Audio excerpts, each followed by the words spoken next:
Hey friend, today's episode is all about sleep, how to get a good night's sleep. I'm going to give you 10 simple steps to a better night's sleep during menopause. I'm also going to give you a little bit of a life update, have a bit of a chat with you, see how you are, and just kind of fill you in on a few things that are going on. I always love to hear from you, so make sure you are leaving a 5-star written review on iTunes, or you can always send me an email. The email is in the show notes. Okay, go grab that cup of tea and let's get started.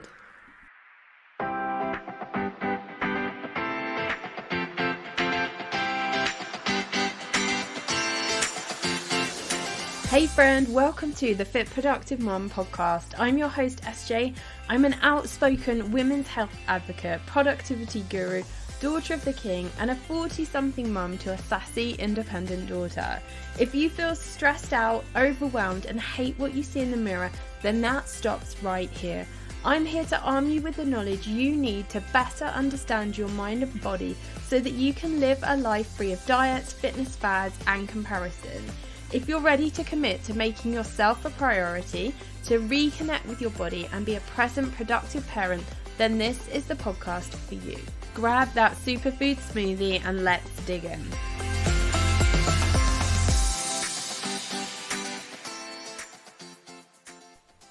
Hey friend, how are you? Now, before we get started on today's episode, where I'm going to be talking about 10 steps to a better sleep during menopause, because that is definitely something that can be quite challenging as our hormones are changing. But I thought it was about time we had a bit of a check-in, bit of a catch-up, see how you are. And I just thought I would share some things that are going on in the world of SJ right now. Okay, so number one exciting thing is we are going to be having a new member of our family. And no, I'm not pregnant. I'm not having another baby. We are getting another dog. Oh my gosh, so excited. We went to meet her today. She is 6 weeks old. She is a yellow working Labrador, and she is going to be coming home to us in 2 weeks' time, which is very exciting. I'm also a little bit nervous, but one of the reasons I just thought I would share that with you is how much I personally find the importance of having a dog in our home. Now, we do have 3 other dogs. We are a working farming family, so we do have dogs. But we felt now is the right time to bring a younger member of the team into the household. The other dogs are getting a little bit older, and we didn't want to introduce a puppy to them as they were going into their retirement ages. So she's going to be joining us in a couple of weeks.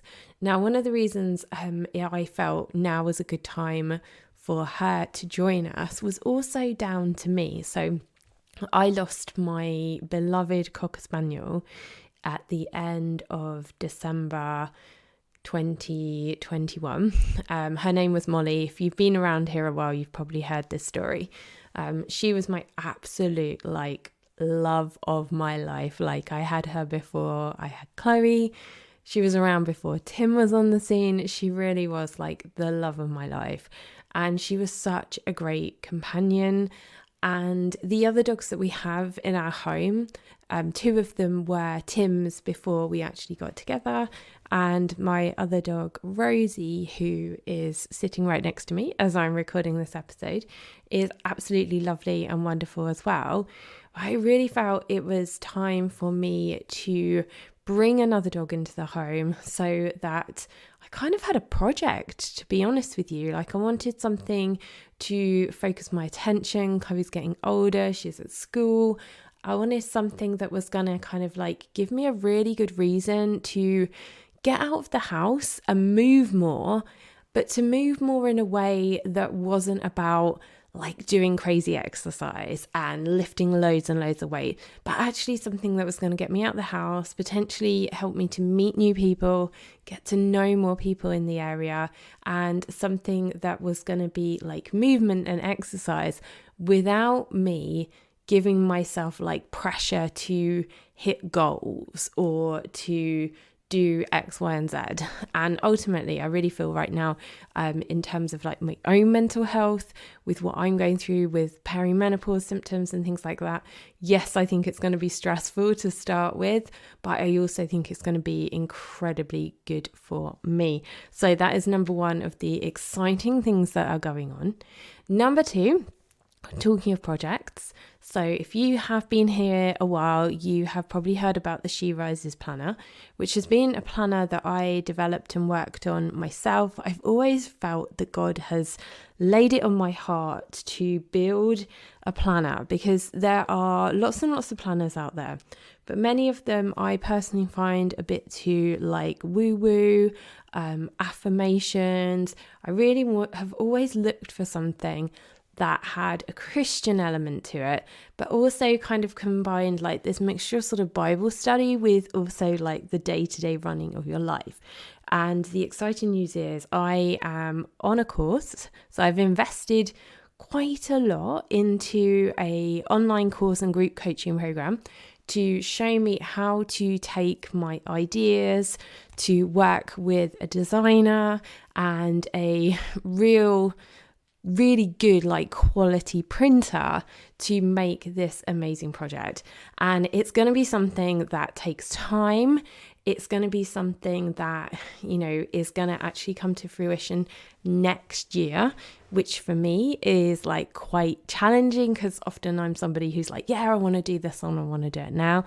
But what I'm trying to do with myself, and the puppy is an example of this. And no, we don't have a name for her yet. And if you have any ideas, I'd love to hear them. She's another example of this, is I'm trying to slow myself down to not be constantly like pushing for like the latest fitness goal, the latest number on my iWatch, but just to kind of like ground myself a bit more and to focus on like, you know, where my feet are.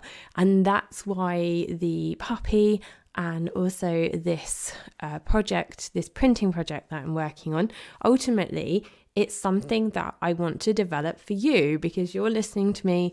Obviously, like your health and your hormones are really important. I know that a lot of you that listen to me resonate with the Christian message and my faith, and I really want to try and pull the two together. So over the coming weeks and months, I am going to be asking you to potentially like share some feedbacks, share some ideas, share some thoughts. And if you have some right now when it comes to a planner that would help you as you're navigating like this challenging time where your hormones maybe feel like all over the place, and maybe you're struggling with brain fog and you're not getting enough sleep and all of the things, like what would you like to see in a planner that would help and support you as you are going through that transition? And if you have some ideas, I would love to hear them. Pop them into an email. My email is, as always, in the show notes. And if you have some ideas, would definitely love to hear your thoughts on that. So the dog and the planner are two kind of like big things that are going on in my world right now. And the third one is not quite such big kind of news, but big in some ways, because honestly, my friend, I have discovered big period pants. And those of you that are listening to me in the UK, we have a shop in the UK called Primark. And it's sort of one of those stores where you can go and buy like quite sort of cheap fashion, if you like. I don't tend to buy like my jeans and stuff in there, but I do buy like my pants and my socks and things like that, stuff that get washed and worn really, really quickly. And oh my gosh, I went in there and I managed to find the most amazing period pants. They have like a thicker like gusset in the pants. And oh my gosh, like if you are like worried about like your periods being all over the place, and you know, perhaps you're really struggling with heavy periods, they come like the pad in the gusset comes in different sizes, and it's just really nice to kind of like have that reassurance, you know, that you're not going to like leak, but it's not like a really awkward, uncomfortable like sanitary towel or something that you have to attach to your pants. It's just something that you're already wearing. So, oh my gosh, I guess for you guys that are like in the US or wherever it is, like you might have something really similar in somewhere like Target or wherever you go shopping. I've seen loads of my friends in the States like walking around Target buying stuff like this. I'm sure they exist. But if you're in the UK, definitely go and get yourself some from Primark. They're really affordable. They come on a pack of 3. Oh my gosh, they have been like the best thing I have discovered over the past month as well. So that's what's going on here. Puppies, planners, and pants. There we go. 3 things that are going on in my world right now. I'd love to hear what you're up to. Come and join us in the Facebook community as well. And yeah, let's actually dig in. If you're still here, let's dig in to these 10 steps to get a better night's sleep during menopause. And before I kind of dig into these, I just want to remind you how important sleep is. Sleep, in my mind, is one of those things that you should definitely be prioritizing, because if you have had a good night's sleep, you can take on all of the other stuff. You can manage the other things. If you've had a good night's sleep, you feel rested and you want to get up in the morning, you want to do that workout. If you've had a good night's sleep, you want to get up in the morning and eat good food. So I really feel that sleep is like the foundation to everything. And I really am a huge advocate for going to bed really early if you need to, getting up and, just making sure that you're getting a good night's sleep. Now, I know I'm just about to get a puppy and that is probably going to go out of whack for a few months, but I am prepared to take on the challenge and to go to bed earlier if I need to. Now, let's think about sleep. And it's really, really common to have sleep disruptions during perimenopause due to the hormones that are changing, these wonderful hot flushes, night sweats, and other like physical and emotional factors that are going on. But I've come up with like 10 really simple strategies that you can use to help you sleep better during menopause. So, number 1 is to keep your bedroom cool. So you might live somewhere where you have like air conditioning. Maybe you just want to drop it down a little bit. Maybe use a fan. The Dyson ones are really good. They're nice and quiet. Open a window if you can, or just like adjust the thermostat, turn the temperature down, just to keep it that little bit cooler. Maybe think about changing the blankets or the duvets that you have on your bed. And these can really help to reduce like night sweats and make it easier to fall asleep and mean that you are less likely to wake up hot and sweaty needing to change the sheets. And there is a lot of information out there that is kind of contrary to how I feel when I go to bed, because I'm one of those people who thinks that I need to be like really warm when I go to sleep, and I like to have electric blankets and things like that. But there is a lot of evidence out there about having like coolness in your room, which will help you to build like a better, more solid sleep. So try that, see what you think. Okay, number 2 is practice relaxation techniques. I hate it when people say this. So do something that is going to help you to calm down, because we're trying to reduce stress. And if you're stressed out and you're trying to go to sleep, it just does not happen. So it could be like some deep breathing, doing some stretching before bed. I think that can be a really, really good way of calming your body down and helping your mind to prepare for sleep. Number 3 is avoiding triggers. So think about and this is food, really, food and drink that are potentially going to trigger you to disrupt your sleep. Now, in our house, I have caffeine in the morning, but I cannot have caffeine in the afternoon because I know it impacts my sleep. Now, Tim, who I live with, could probably literally drink a can of Red Bull and then go to bed half an hour later. So it's important to remember that caffeine impacts people in different ways. Your body metabolizes caffeine differently, depending on like your age, your weight, and all of this sort of thing. So just know what your triggers are. Alcohol is one that can really disrupt your sleep as well. Spicy foods, eating lots of food before bedtime. These can all also make hot flushes and night sweats worse as well. Okay, number 4, establish a bedtime routine. Now, if you're a parent, it's probably been like one of those things that you obsessed about when your kids were younger, like having a bedtime routine, having a bath, putting their pajamas on, reading them a story, all of those sorts of things that you did for your kids. You need to be able to do that for yourself. So having a routine, going to bed and waking up at the same time each day can help regulate your body's internal clock and improve the quality of your sleep. And that does mean like sticking to a regular schedule, even on the weekends. My daughter Chloe is a prime example for this. Like, she still wakes up at the same time, whether it's Saturday or Sunday, because that's her body clock just doing its thing.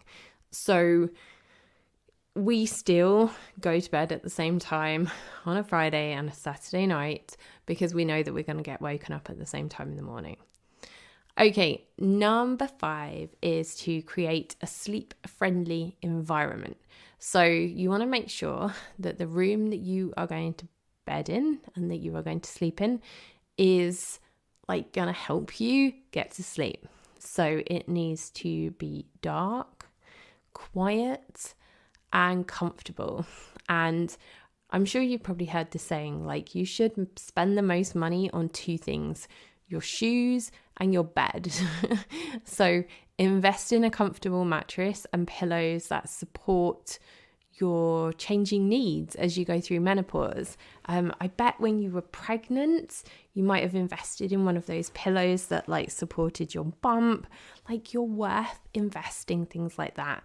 If you want to go to bed and get a good night's sleep, and you're the kind of person who really likes like cotton quality sheets, do it. Like, spend that money on yourself. Make your bed a nice place to be.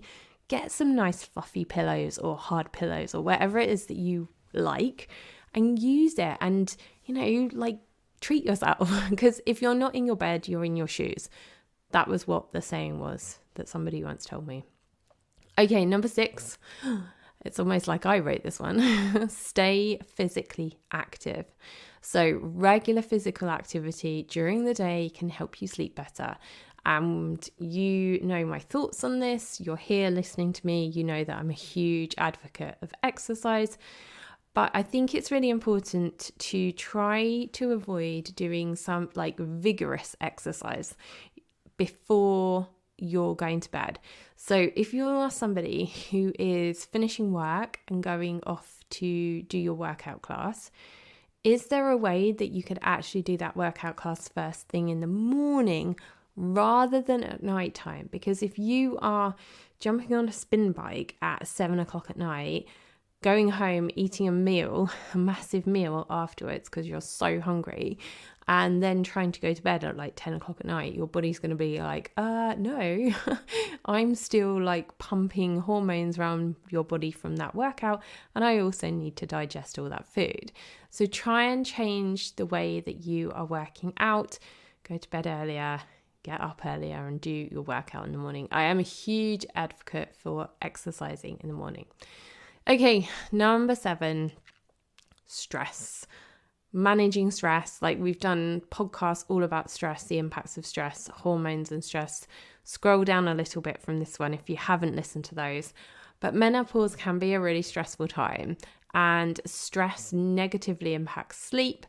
If you're stressed, you're going to find it hard to get sleep, to get good quality sleep.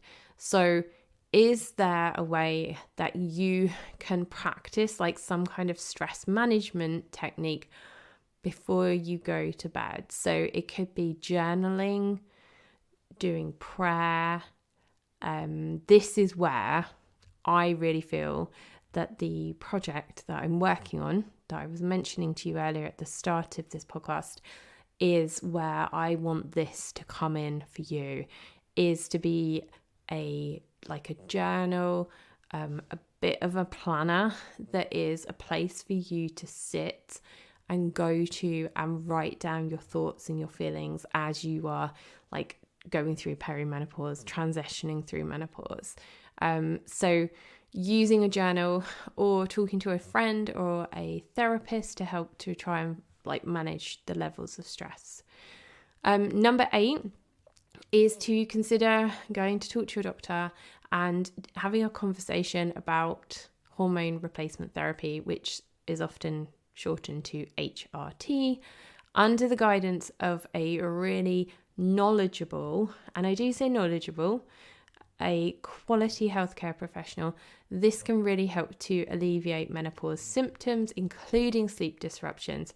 But of course, I am not a medical professional. I'm not here to diagnose you, but that might be a conversation that you might want to have with your doctor to see if it's the right thing for you.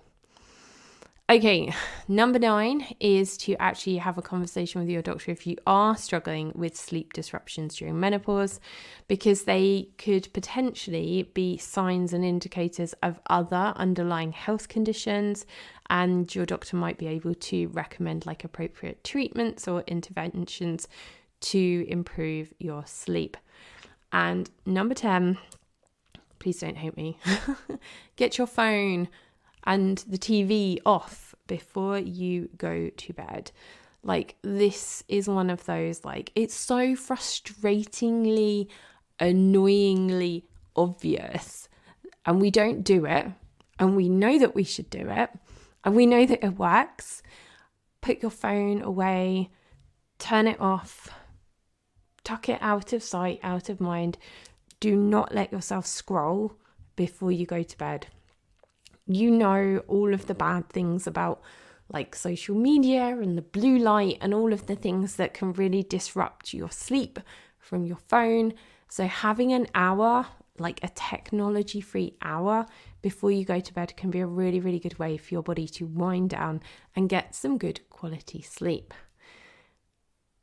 Now, why do I keep banging on about this? Why does Sarah Jane always talk about sleep?